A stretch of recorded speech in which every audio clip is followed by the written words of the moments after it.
2024 is upon us. Let's make some New Year's resolutions. Stay tuned. Hi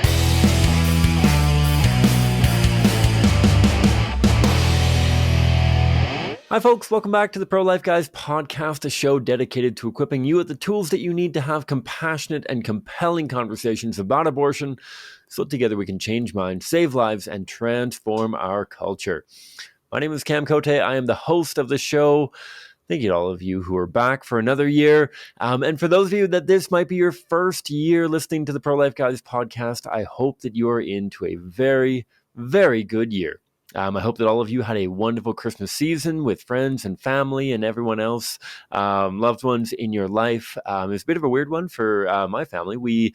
Both my family and my in-laws are all in Victoria.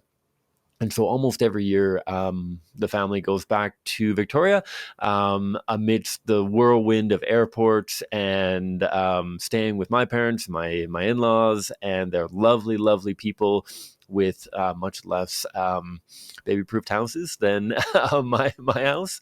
And so there's a little bit more vigilance that often goes on. But this year, we made the bit of a tough decision to stay in Calgary and avoid some of that kind of run around and hustle and bustle and whatnot. And so it meant for a lot more video calls, missing a lot of family and friends and whatnot from Victoria. But it did mean that we were able to spend a bunch of downtime just as a little family of four. Which was an absolute blast. We got to the Calgary Zoo a whole bunch. We got to go swimming a bit, which was fun. My daughter's 4 years old now, and she was able to go on the big girl slide at our local YMCA. She's tall enough to get on it. I went down first, and it was it's been a long time since I've been on a water slide. And I thought that it was going to be way too intense for her, but she ended up loving it. And so it was a very, very good time to be staying in Calgary, getting just some quality time with my wife and kids and our church community here in Calgary. And so I hope that you can say the same, that you had a good holiday season and that you're fired up for 2024. And I know that we do a New Year's resolutions episode every year, and it was interesting. So I listened to the last couple that we did, and 2 years ago we focused a lot on getting training from the podcast, getting training from CCPR experts at different programs and whatnot. Really important, obviously, lays the foundation for effective pro-life engagement and outreach. Last year, we had a much greater focus on doing activism, taking that training that you have been taking up for so many of you that have been along for the ride ever since the show launched almost 3.5 years ago, which is wild. It's been a long run, and we appreciate everyone who's been along for the ride, whether you started day one or whether you're a new team member, as it were. We're thrilled for that. So last year, a large part of our focus was on doing activism. And this year, what I would love to focus on and what I would encourage and empower each and every one of you listening is to not only maintain and continue to persevere in both of those first two New Year's resolutions of getting more training, getting more educated, getting more practice in, but even more so getting more activism accomplished. But this year, I would really love to focus on team building and building groups across our country. I think that our Faces of Abortion tour, as we focused on so heavily in 2023, really demonstrated how much of an appetite, how much of a hunger there has been for effective pro-life ministry across the country.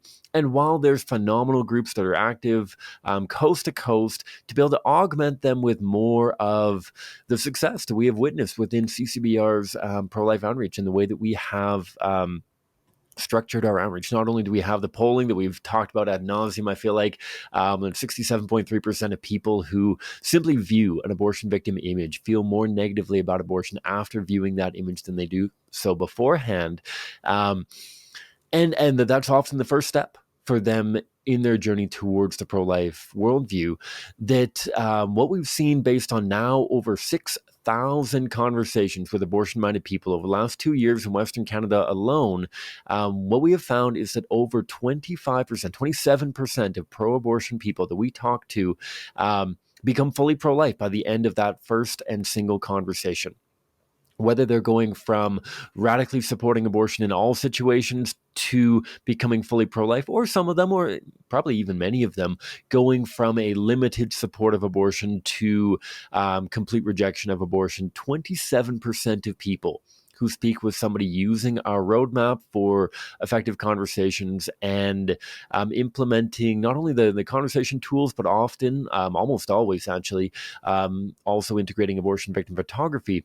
27% of those people becoming fully pro-life by the end of that conversation, and an additional 25% more becoming significantly more pro-life. So they're going from supporting abortion in all situations to, okay, I have to catch my bus, and now I'm down to only thinking that abortion's okay in the case of sexual assault. I'm going to have to keep thinking about this, or coming into the conversation saying, I think it's okay through all 9 months of pregnancy, and leaving the conversation saying, I got to get back to class. However, you're right. It is absolutely barbaric to perform abortions after 12 weeks. I'm still going to have to think about it beforehand. People that we didn't get all the way there, people that absolutely demand and deserve a follow-up conversation, which we're working on being able to facilitate more and more this year. And that's really cool. More than half of the people that we talk to who support abortion in one way or another, at the very least, significantly move towards the pro-life worldview, with over 25% of them becoming fully pro-life. The remainder, that whatever it is, 48% of people, something like that, it's not that they're remaining absolutely and unequivocally pro-abortion. Many of them are walking away saying like, hey, you make some really good points. However, I'm going to have to chew on this a little bit more. Maybe I've had an abortion, my loved one has had an abortion, and I'm not quite ready to loosen my commitment to the pro-abortion worldview, but you make some really good points. I'm going to have to think about this more. There's a lot of people in that group that we've planted very significant seeds with that by God's grace, we hope will come to fruition in the days, weeks, months that follow after that conversation. And so absolutely do more training, absolutely do more activism. This year, we are going to be, for the show, trying to help and support people like you in groups like the one that you may be affiliated with. Maybe you're in a robust group that is doing multiple forms of CCBR style activism every single week. Maybe you're in a group that hasn't committed to doing abortion victim photography or proactive conversations yet, but you're on the way there. Or maybe you're in a community where there is no formal group, and you're trying to integrate these conversation skills in your workplace, in your family, wherever, but there's no group around you to support you. That's one of my big focuses this year. And that's really a big change that I want to bring about on the show. I feel like I talked about this a number of times last year. And for those of you who are new to the show, I don't want to be too much of a Debbie Downer on our first episode of 2024, but I think that it is very evident that 2023 was a rough year for the show. That's not to say that we didn't have good episodes. I think there were some very good episodes, some really cool interviews, some really good coverage. But I take it upon myself. I did not do a very good job of staying true to the mission of the show, of equipping the audience with the tools they need to have compassionate and compelling conversations. So often the episodes that I was recording were done with not as much preparation as they deserved. And I can make all sorts of excuses, but I don't think that you care about, not that you don't care about them, but that's not the point. Episodes at times that didn't have enough preparation, and also episodes that were not true to the vision of CCBR, that we had core episodes that were really cool interviews with people like authors or politicians or others that really didn't touch upon apologetics whatsoever. And so for 2024, my New Year's resolution as the host of the show and as the kind of primary, or at this point exclusive podcaster on the Pro-Life Guys podcast, is to get back to our roots, to get back to the vision and mission of the Pro-Life Guys podcast, and make it so that our core content is always and only one of two things.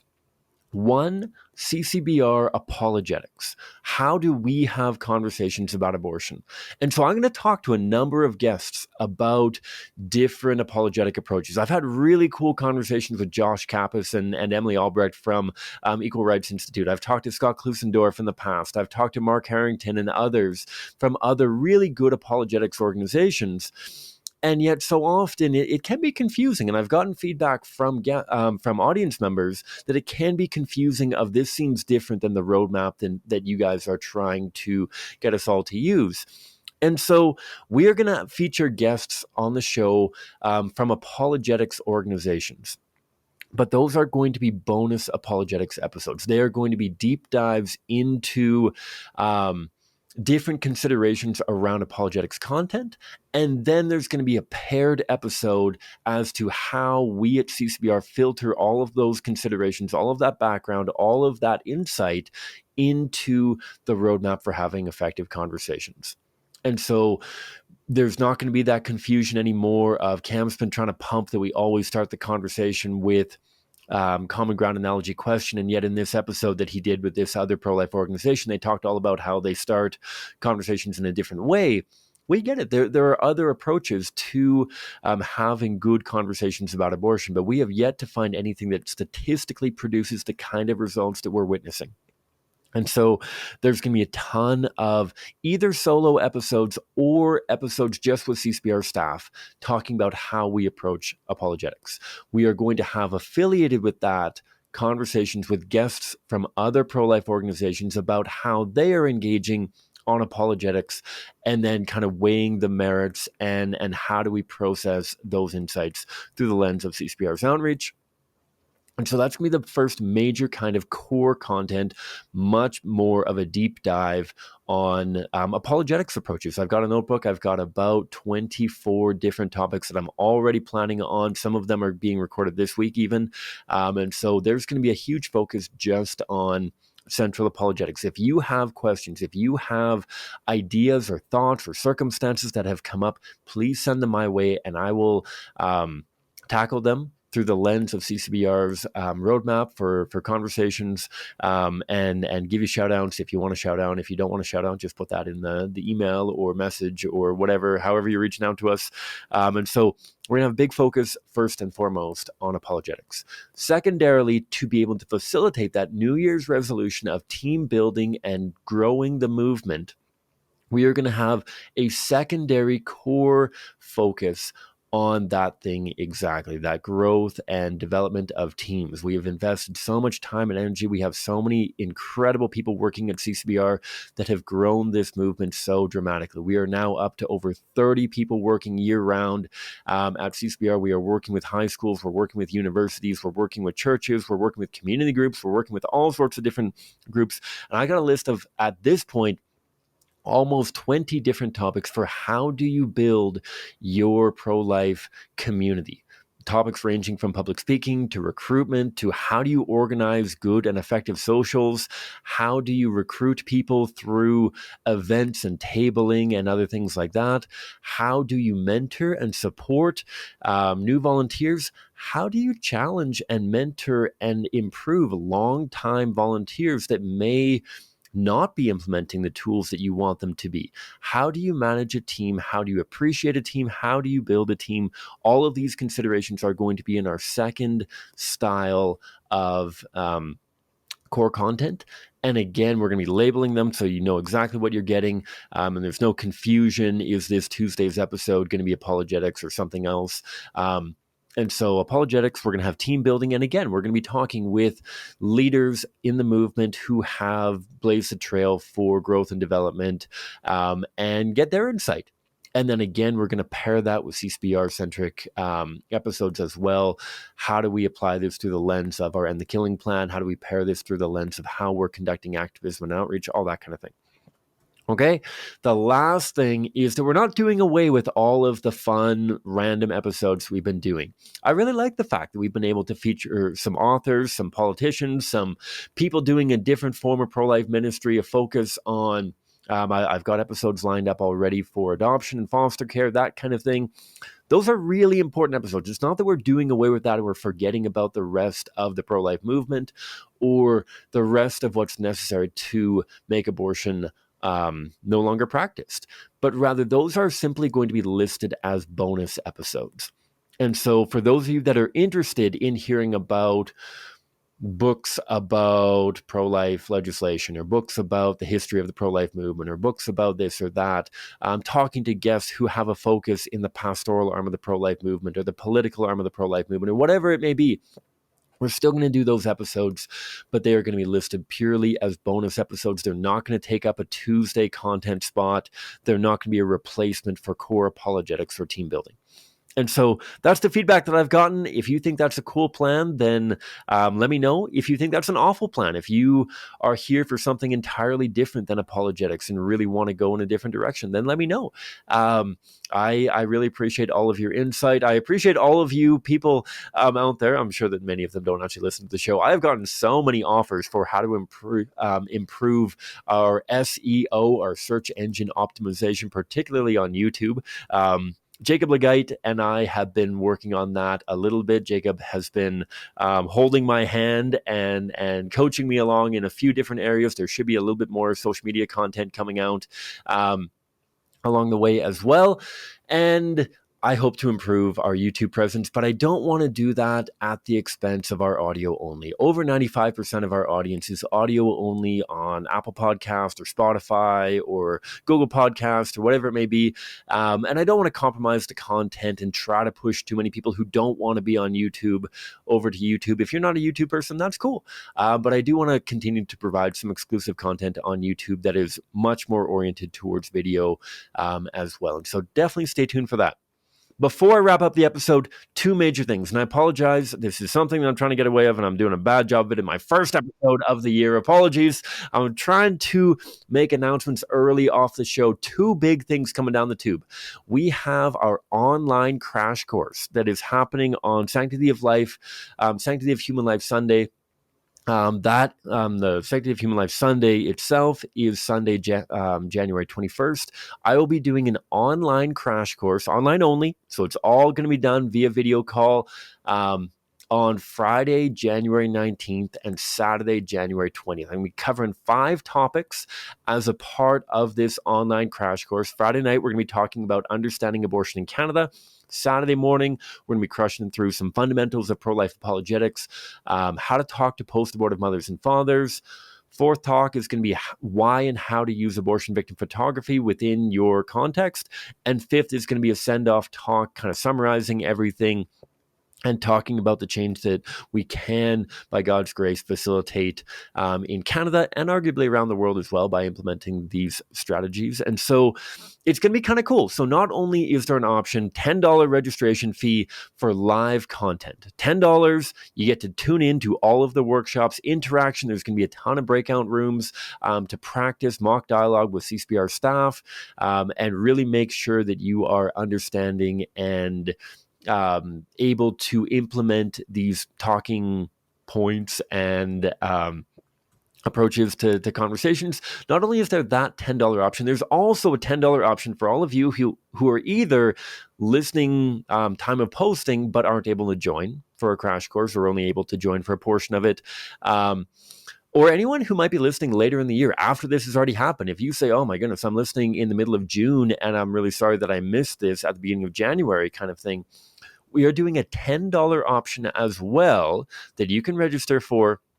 $10 to get all of the recordings. The recordings are going to be different than the regular podcast. And so there's value, $10 and you get all of those. It's going to be about 6 or 7 hours of content, answering specific questions, getting into the further nitty gritty of how to process different considerations that might come up in conversation. I will not be, I'll be recording, but we'll be cutting out all of the audience voices. So you're not going to be able to see who else was on the call. You're not going to hear other people asking questions. However, I will be repeating all of the questions that are asked so that you can appreciate, okay, Cam's given us this roadmap. I've got this question in mind. And thankfully, somebody who attended the crash course asked this question. Cam repeated it and answered how we're going to try to navigate it. And so first of all, we have this online crash course. Please do sign up for it. Sign up for it live. Sign up for the recordings. If you want both of them, for $15, you get both of them. You can attend live and get all of the recordings afterwards. And so you can do that. You can find that on the website. Link in the show notes below. Second of all, we've been talking about our Florida AAP mission trip, the Abortion Awareness Project Florida mission trip. We're going to be down in Florida for 2 weeks towards the end of Florida. I will be there for week 1. I fly down on February 16th. I fly back a week later, whatever that's going to be, the 23rd or something like that. And we have a huge need right now in Florida for host homes. We are going to be in 4 different communities over 2 weeks. We're going to be in Orlando. We are going to be in Miami. We're going to be in Boca Raton. And we are going to be Sarasota, I want to say. And so if you know people, if you yourself are in Florida, I know that we got a couple listeners in Florida. If you are in Florida, or if you know people in Florida that might be willing and able to host a couple people for a couple nights while we're in Florida, please hit me up with an email and I'll get you in touch with our Florida AAP team. I'll put that in the show notes as well. So again, thank you all for bearing with me through 2023. I do really hope, and I am quite confident that 2024 can be a significantly better year for the show, offering better, higher quality, more consistent content and a wider range of content while getting back to our roots of high quality pro-life apologetics through the lens of CCBR's conversational approach, and 2, fulfilling your, hopefully, New Year's resolution in the pro-life movement of building a pro-life team where you are. Maybe you're starting from scratch. Maybe you're starting with a massive team already. Every pro-life team needs to grow. Nobody should ever be satisfied. If you're in a group that has 200 active members and you're out witnessing 3, 4, 5, 10 times a week, we need more. You need to be doing more because we have so far to go. And so maybe that involves a wider time range. Maybe that's more locations. Maybe that's different opportunities. Maybe you're branching out into a new geography altogether. We need tremendous growth within the pro-life movement. We are moving in the right direction. I've talked about it on the show before that we are the only Western nation, or we are the Western nation that is moving towards the pro-life worldview the quickest, in that in the last 10 years, we've grown by over 10% of popular opinion towards the pro-life worldview entirely.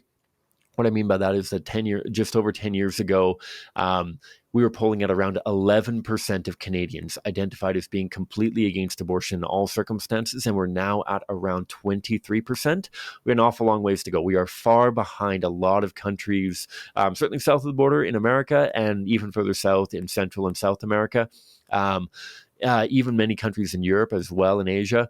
We are far behind, but we're moving in the right direction. And wherever you're tuning in from, whether you're here in Canada, whether you're one of our wonderful folks down in New Zealand, again, huge shout out to our New Zealand folks. We're going to be able to continue building our team. And so I hope that's something that you can implement in your home community. I look forward to being in touch with you. May God bless you abundantly wherever you're at, however many hours are left in your day.